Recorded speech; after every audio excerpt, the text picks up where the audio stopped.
You go first. Hi Arne, what are your thoughts on that? Another disappointing loss. That's clear. Another game similar to the Palace game, although the game was completely different because the playing style of both teams are completely different, but not similar to the Palace game, where in the first half I think we played not our best football, but still were able to create 3 big chances. They've only had one and they've immediately scored it, which was completely different to the Palace game, where Palace created a lot of chances in the first half. And the second half performance, like in Palace, I liked. We've created more than enough chances to score more than 1 goal last week and today. And when we did, I think there was a period of the game where I felt now we're going to win it. We came a lot of times very close with chances, but also with moments where we had a 4 versus 3 in our favor, not outplaying it well enough in the last pass, but and in the last 10 minutes it was an end-to-end game. Both teams could have won it, and we didn't, and Chelsea did. Any complaints on the penalties? You and your the penalty appeals. I think there was the Szoboszlai one. There was one in the first half and in the second half. Your bench and you were protesting to the referee. I think you mean in the second. The Reece James. The second half when Alex tried to go for the ball and he felt an arm in his head. Yeah, unfortunately we don't play Champions League, because this week in the Champions League there was a penalty. But we play Premier League and there are different standards, so we can't complain about that. It's I haven't seen it back, by the way, but if the ref and the VR says it's allowed, then it's allowed. So, you always feel a bit frustrated, maybe that's the right word, if you've conceded a penalty like this during the week. But that's not fair, because that's 2 different competitions. Hi Anna, is it fair to say you're still searching for balance? It seems to be like, you were creating chances, but there's maybe gaps in midfield and Chelsea can play through you at times. Is there still maybe gaps that are emerging because the players don't have connections, or new ones? Yeah, but I think if you play the style we play, so a high press, and the style Chelsea plays, a high press, it would be a complete surprise if both teams, with the quality that both teams have, that they never play through your press. So that would be unrealistic. So you go here to Stamford Bridge with them having 8 injuries. So you're like, this can be positive. Then probably they don't have the options from the bench, but they did still have a few good options from the bench to impact the game. So it would be unrealistic to expect that if you play Chelsea that want to play out from the back, that they never play through your press, as we played through their press as well. And do you think that Alexander-Isak and Mo Salah are building a connection? The front 3 maybe didn't always connect at times, especially in the first half? The more they play together, the more they will connect. But the first half, what we had to do better, and I think that's what you saw in the second half. Already a little bit from the start, but especially after I had to take Konate off because he felt his quad.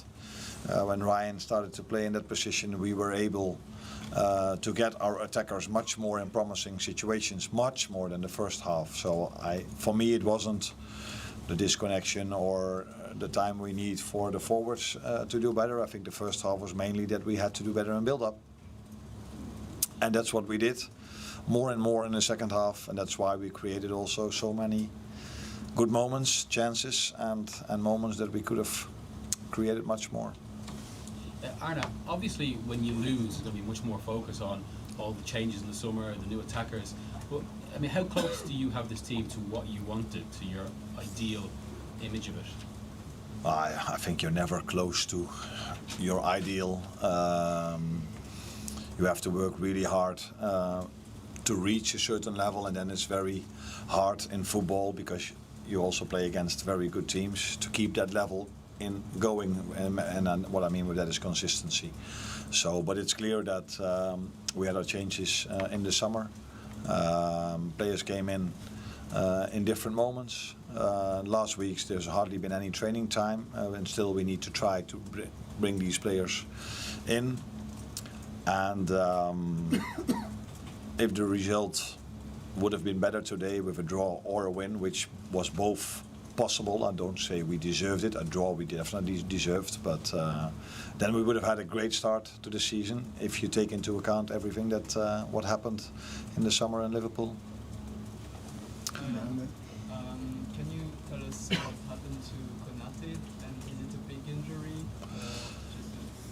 I don't know if it's a big injury, but what I do know is that he limped. Is that the right English word? A little bit. And when I asked him, he said, "Yeah, I feel my quad a little bit." I said, "Okay." But then for me, all alarm bells go off because in another sprint, then you never know if that is going to go good. Is that the way to say it?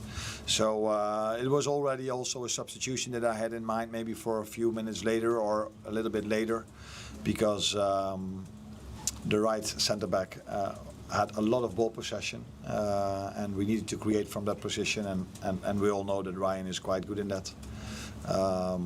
So yeah, it might be okay that he went off early enough, but it was clear that I had to take him off because he was limping. One here, then last one here. Hi Arne.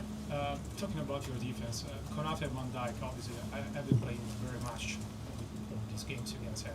Konate has been injured now. How do you think you can rotate more centre backs? How you can do this? That's not so easy to put someone else in. That's the way to rotate. But yeah, if I rotate against Galatasaray, people complain that I rotate. So yeah, it is a risk of playing. We were just talking about Konate. He's playing 3 games now in 7 or 8 days with 4.5 hour flight up and down. So yeah, that's true. But yeah, that is the balance you need to find.